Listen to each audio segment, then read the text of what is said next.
సూర్యాపేట జిల్లా వార్తలకు చదువుదాం. సూర్యాపేట జిల్లాలో కాళేశ్వరం గోదావరి జలాలు ఇవ్వాలంటూ పెద్ద ఎత్తున డిమాండ్లు వ్యక్తమవుతున్నాయి. ఇప్పటివరకు కూడా కన్నెపల్లి పంప్ హౌస్ లాంచ్ చేస్తే పుష్కలంగా నీరు వచ్చే అవకాశం ఉంది కాబట్టి ప్రభుత్వం ఆ దిశగా ఆలోచన చేసి నార్మల్ ఎండిపోతూ ఉన్నాయి, పత్తి చేలు ఎండిపోతున్నాయి కాబట్టి వెంటనే పంపులు ఆన్ చేసి గోదావరి జలాలు ఇవ్వాలంటూ కూడా పెద్ద ఎత్తున డిమాండ్లు వ్యక్తమవుతున్నాయి. ఈరోజు గోదావరి జలాలు అందించాలంటూ తుంగతుర్తి మండల కేంద్రంలో పెద్ద ఎత్తున కూడా నిరసన కార్యక్రమాలు చేశారు. బీఆర్ఎస్ పార్టీ కార్యకర్తలు నాయకులందరూ కూడా వినూత్నంగా ఒంటికి ప్లాస్టర్లు అంటించుకొని ఒంటికి ఫ్లెక్సీలు అంటించుకొని సీఎం రేవంత్ రెడ్డి వైఖరిని ఎండగట్టడం జరిగింది.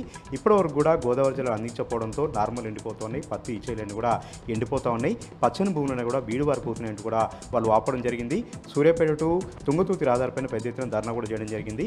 ప్రభుత్వం యొక్క వైఖరిని ఎండగట్టడం జరిగింది. ఇప్పటికైనా సరే ప్రభుత్వం కక్షపూరితంగా వ్యవహరించకుండా కాళేశ్వరం మోటార్ లాంచ్ చేస్తే తుంగతుర్తి వరకు కూడా గోదావరి జలాలు అందించేటట్టు కూడా వాళ్ళు డిమాండ్ చేస్తూ ఉన్నారు. ఆ దిశగా ప్రభుత్వం ఆలోచన చేయాలని కూడా డిమాండ్ చేస్తూ ఉన్నారు. కేసీఆర్ గారి హయాంలో ఎంతో అద్భుతంగా పంటలు పండించాం, కాంగ్రెస్ పార్టీ వచ్చింది, కరువు వచ్చింది, కాంగ్రెస్ పార్టీ వచ్చింది, తమ గోదావరి జలాలు మాయమయ్యాయి అంటూ కూడా బీఆర్ఎస్ పార్టీ శ్రేణులు ఒక్కసారిగా ఆగ్రహం వ్యక్తం చేశారు.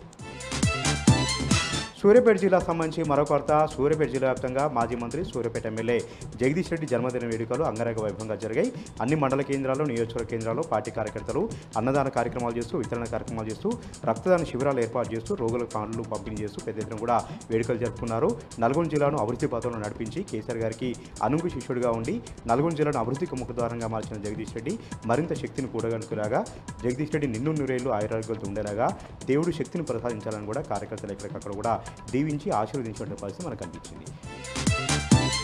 నల్గొండ జిల్లా వార్తలకు చదువుదాం. నల్గొండ జిల్లాలో నాగార్జున సాగర్ డ్యామ్ జలకలు సంతరించుకుంది. ఎగువ నుంచి భారీగా వరద నీరు వస్తుండడంతో నాగార్జున సాగర్ నీటి మట్టం క్రమంగా పెరుగుతూ వస్తోంది. 590 అడుగుల పూర్తిస్థాయి నీటి మట్టానికి ప్రస్తుతం 562 అడుగుల నీటి మట్టానికి నాగార్జున సాగర్ చేరుకుంది. 312 టీఎంసీల నిల్వ సామర్థ్యానికి ప్రస్తుతం 232 టీఎంసీల నిల్వ సామర్థ్యానికి నాగార్జున సాగర్ చేరుకుంది. ఎగువ నుంచి 67,000 క్యూసెక్ల నీరు ఇన్ఫ్లోగా వస్తుంది. 2,000 క్యూసెక్ల నీటిని అవుట్ఫ్లోగా వదిలిపెడతా ఉన్నారు.